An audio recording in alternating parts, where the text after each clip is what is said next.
द्रौपदी, ये नाम सुनते ही ख्याल आता है खूबसूरती का, नजाकत का और एक अदम्य साहस का। महाभारत की ये कहानी किस्मत, प्यार और रहस्य का एक दिलचस्प मेल है। हवन कुंड से जन्मी द्रौपदी कोई साधारण राजकुमारी नहीं थी। उसका अस्तित्व ही किस्मत से जुड़ा था, एक ऐसी किस्मत जो महाभारत के विशाल रंगमंच पर खुलने वाली थी। उसका स्वयंवर, जहां वो अपना पति खुद चुनेंगी, प्राचीन भारतीय रीति रिवाजों का प्रमाण है और महाकाव्य में एक महत्वपूर्ण मोड़ है। चलिए हम आपको ले चलते हैं प्राचीन भारत, जहां राजा रानियां, देवी देवता और मनुष्य किस्मत और स्वतंत्र इच्छा के खेल में बंधे थे। द्रौपदी का स्वयंवर बस एक भव्य आयोजन नहीं था, ये एक ऐसा नजारा था जिसने देश के कोने कोने से राजाओं और राजकुमारों को आकर्षित किया। इस अवसर का मुख्य आकर्षण था एक असंभव सा काम, धनुर्विद्या का एक ऐसा परीक्षण जो सबसे योग्य वर को खोजने के लिए बनाया गया था। लेकिन इस भव्यता और चुनौती के पीछे एक गहरा अर्थ छिपा था, नियति का एक ऐसा खेल जो अदृश्य शक्तियों द्वारा रचा गया था। द्रौपदी का हाथ पाने की होड़ में शामिल उन दावेदारों को क्या पता था कि उनकी किस्मत पहले से ही उसकी असाधारण कहानी के ताने बाने में बुनी जा रही है। हवा उत्सुकता से खिल उठी, मंच तैयार था। महाभारत अपने सारे नाटक और रहस्य के साथ एक महत्वपूर्ण अध्याय खोलने वाला था। इसी दौरान स्वयंवर की चकाचौंध से दूर 5 भाई एकाचक्र के एक छोटे से गांव में गुमनामी का जीवन जी रहे थे। ये थे पांडव, धर्मी राजकुमार, जिन्हें उनके जन्म सिद्ध अधिकार से वंचित कर दिया गया था और छल से निर्वासित कर दिया गया था। अपनी पहचान छुपाकर और अपने शाही रुतबे से वंचित वे ब्राह्मणों के रूप में रहते थे। उनकी असली पहचान छिपी हुई थी, लेकिन नियति, जैसा कि हमेशा करती है, हस्तक्षेप करने का एक तरीका था। उनका रास्ता जल्द ही द्रौपदी से टकराने वाला था। घटनाओं की एक ऐसी श्रृंखला शुरू हो रही थी जो उनकी नियति को हमेशा के लिए बदल देगी। एकाचक्र, अकाल से जूझ रहा एक विचित्र शहर, पांडवों का अभयारण्य बन गया। वे आम लोगों के बीच रहे, उनके दुखों को बांटते रहे और सांत्वना देते रहे। उनके दिन प्रार्थना, अध्ययन और जरूरतमंदों की मदद करने में बीतते थे। एक दिन एक बूढ़ा ब्राह्मण उनके पास आया। उसका हृदय चिंता से भारी था। उसका नाम धौम्य था और वह उनकी मदद चाहता था, उनके असली वंश से अनजान। धौम्य ने एक भयानक राक्षस हिडिंबा की कहानी सुनाई, जिसने एकाचक्र को आतंकित कर रखा था। उसने राक्षस के दुष्ट तरीकों और शहर की दुर्दशा के बारे में बताया। पांडवों ने हमेशा धर्म के अवतार, राक्षस को मारने और शहर को उसके आतंक से मुक्त करने की कसम खाई। उन्हें कम ही पता था कि बहादुरी का यह कार्य उनकी अपनी नियति की दिशा में एक महत्वपूर्ण कदम था, जो उन्हें द्रौपदी और महाभारत के भव्य मंच के करीब ले जा रहा था। साधारण ब्राह्मणों के वेश में पांडव स्वयंवर में पहुंचे। वे भीड़ में बस चेहरे थे, उनकी असली पहचान दुनिया से छिपी हुई थी। दूर दूर से आए राजाओं और राजकुमारों द्वारा अपनी वीरता का प्रदर्शन करते हुए माहौल उत्साह और प्रत्याशा से गूंज उठा। हर दावेदार के मन में द्रौपदी का हाथ जीतने की एक गुप्त आशा थी। इन आशावानों में 100 कौरव भी थे, जो पांडवों के भाई और उनके वनवास के अपराधी थे, जिनका नेतृत्व महत्वाकांक्षी दुर्योधन कर रहा था। चुनौती का अनावरण किया गया। नीचे पानी के कुंड में उसके प्रतिबिंब को देखकर घूमती हुई मछली की आंख से एक तीर मारना। एक एक करके राजा उठे, उनका अहंकार, इच्छा और महत्वाकांक्षा से भर गया। उन्होंने अकड़ दिखाई, उन्होंने निशाना साधा और वे असफल रहे। हर असफल प्रयास के साथ निराशा का एक सन्नाटा भीड़ में फैल गया। ऐसा लग रहा था कि यह कार्य दुर्गम है, एक ऐसा इम्तिहान जो अयोग्य को बाहर निकालने के लिए बनाया गया है। तनाव स्पष्ट था। तभी सभा में सन्नाटा छा गया जब एक साधारण ब्राह्मण आगे बढ़ा। भीड़ इस अप्रत्याशित प्रतिभागी को देखकर चकित रह गई। उनकी जिज्ञासा शांत हो गई। शांत आत्मविश्वास के साथ ब्राह्मण ने धनुष और बाण उठाया। इस सामान्य व्यक्ति की इस गुस्ताखी पर लोग फिर से फुसफुसाने लगे। स्वयंवर, कौशल और भाग्य की परीक्षा। ब्राह्मण अर्जुन वेश में शांति से चुनौती का आकलन किया। स्थिर हाथों और अटूट एकाग्रता के साथ उसने धनुष उठाया। भीड़ ने निशाना साधते हुए अपनी सांसें रोक रखी थी। अद्वितीय कौशल के प्रदर्शन में उसने तीर छोड़ा। यह हवा में तैरता हुआ अचूक सटीकता के साथ अपने निशाने पर जा लगा। भीड़ तालियों की गड़गड़ाहट से गूंज उठी। उनका अविश्वास विस्मय और प्रशंसा का मार्ग प्रशस्त कर रहा था। अर्जुन, अज्ञात ब्राह्मण, ने वह कर दिखाया जो शक्तिशाली राजा और वीर राजकुमार नहीं कर सके।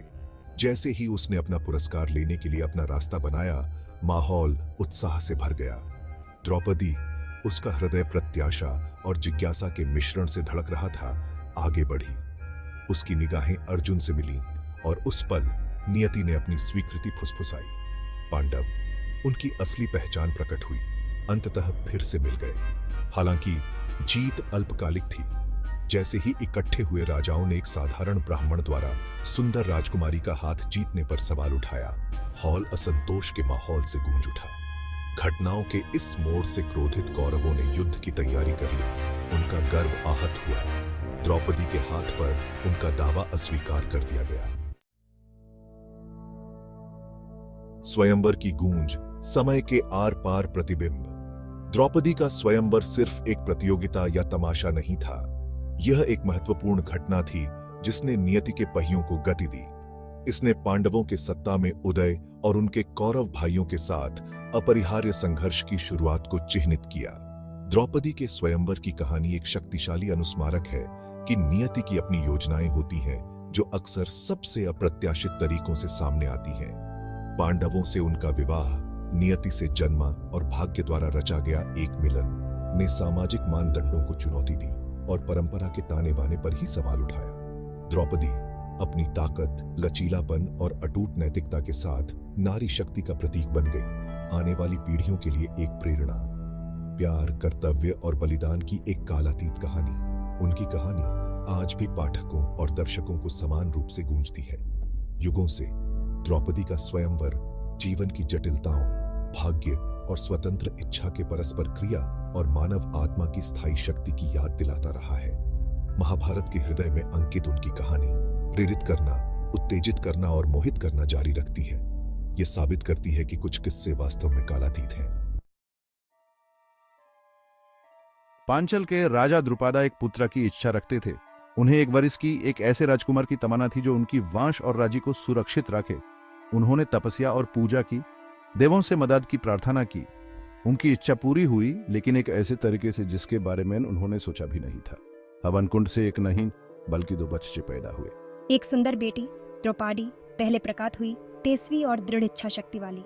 उसके बाद एक बेटा धृष्टाद्युम्न प्रकट हुआ, जिसके शरीर से शक्ति का तेज निकाल रहा था। ऋषि मुनि ये असाधारण घटना देखकर आ पहुंचे और उनके भाग्य के बारे में भविष्यवाणी की।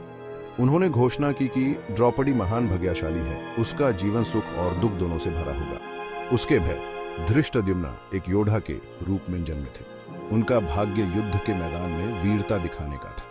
उन्होंने घोषणा की कि उसका जीवन उसकी बहन के भाग्य से जुड़ा होगा। भविष्यवाणी में कहा गया था कि वो उसके साथ हुए किसी भी अन्याय का बदला लेने में महत्वपूर्ण भूमिका निभाएगा। राजा शुरू में निराश थे, लेकिन धीरे धीरे उन्हें अपने बच्चों में छिपी क्षमता दिखाई देने लगी। उन्होंने महसूस किया कि उनके भाग्य में उनके राज्य की दिशा बदलने की ताकत थी। द्रुपदा ने अपने बच्चों को उनके नियति के लिए तैयार करने और उनके अनूठे गुणों का पोषण करने का प्रण लिया। राजा समझ गया था कि भविष्यवाणी सिर्फ उसके बच्चों के बारे में नहीं थी, यह तो एक बड़े अनोखे खेल की ओर इशारा करती थी। ये अच्छाई और बुराई के बीच एक महायुद्ध की बात कर रही थी और उसे एहसास हुआ कि उसके बच्चे इसके केंद्र में हैं। द्रौपदी और धृष्टाद्युम्न महल की शान और शौकत में पले बढ़े, प्यार और देखभाल से घिरे हुए। उनके दिन राजनीति, युद्ध कला और कला के पाठों से भरे हुए थे, प्रत्येक अपनी अनूठी प्रतिभा को निहारता हुआ। बुढ़ी और अदम्य साहस से परिपूर्ण, मैंने धर्म ग्रंथों, राजनीति और संवाद की कला में महारत हासिल की। मेरे पास एक स्वाभाविक आकर्षण था जो लोगों को मेरे ज्ञान और करुणा से मेरी ओर आकर्षित करता था। युद्ध कला में निपुण, मैं धनुर्विद्या और तलवारबाजी में उत्कृष्ट था। मैं एक कुशल योद्धा बन गया। मेरा साहस और दृढ़ संकल्प मेरे उग्र जन्म की प्रतिध्वनि थे। उनका पालन पोषण हालांकि विशेषाधिकार प्राप्त था, साधारण से बहुत दूर था। उन्हें लगातार भविष्यवाणी की याद दिलाई जाती थी, उस महान नियति की जो उनके सामने थी। उम्मीदों का बोझ भारी पड़ सकता था, फिर भी इसने उनके दृढ़ संकल्प को हवा दी। द्रौपदी अपनी अनोखी स्थिति से वाकिफ होकर खुद को धर्म की जटिलताओं को समझने के लिए समर्पित कर दिया। उसने ऋषियों से ज्ञान प्राप्त किया, दार्शनिक वार्तालापों में भाग लिया और सामाजिक मानदंडों पर सवाल उठाए। धृष्टाद्युम्न, हमेशा सुरक्षात्मक भाई, ने अपनी बहन की ढाल बनने की कसम खाई, अपनी नियति को पूरा करने के लिए अथक प्रशिक्षण लिया। हर गुजरते दिन के साथ उनका बंधन और मजबूत होता गया। उनका प्यार और वफादारी उनकी साझा नियति का प्रमाण थे। वे पांचाल का गौरव थे, आशा और साहस के प्रतीक थे। उनके नाम विस्मय और प्रतीक्षा के मिश्रण से लिए जाते थे। जैसे जैसे द्रौपदी एक जवान औरत बनी, उसकी सुंदरता की चर्चा सब जगह होने लगी। उसकी बुद्धिमत्ता, कृपा और मनमोहक उपस्थिति की कहानियां दूर दूर तक फैली, राजाओं और राजकुमारों के कानों तक पहुंची। उस राजकुमारी की भविष्यवाणी जो भाग्य बदल देगी, अब पांचाल महल की चार दीवारी के भीतर फुसफुसाया जाने वाला रहस्य नहीं रहा। ये सभी राज्यों में रोमांच और अटकलों का विषय बन गया। मेरे युद्ध कौशल तेज होते गए। मैं अपने रणनीतिक दिमाग और अटूट वफादारी के लिए प्रसिद्ध हो गया। राजाओं ने मेरी सलाह मांगी। मुझ में एक अपार क्षमता वाले नेता को पहचाना। मैं हर तरह से अपनी बहन का रक्षक बन गया। उसके साथ एक दुर्जेय उपस्थिति, उसकी सुरक्षा सुनिश्चित करना और उसके विश्वास पात्र और सलाहकार के रूप में खड़ा रहना। उत्साह और प्रतीक्षा के बीच राजा द्रुपद पर बेचैनी छाने लगी। भविष्यवाणी हालांकि महानता का वचन देती थी, उथल पुथल भरी परीक्षाओं की ओर भी इशारा करती थी। वह समझता था कि ऐसी महानता अक्सर ईर्ष्या और संघर्ष को आकर्षित करती है।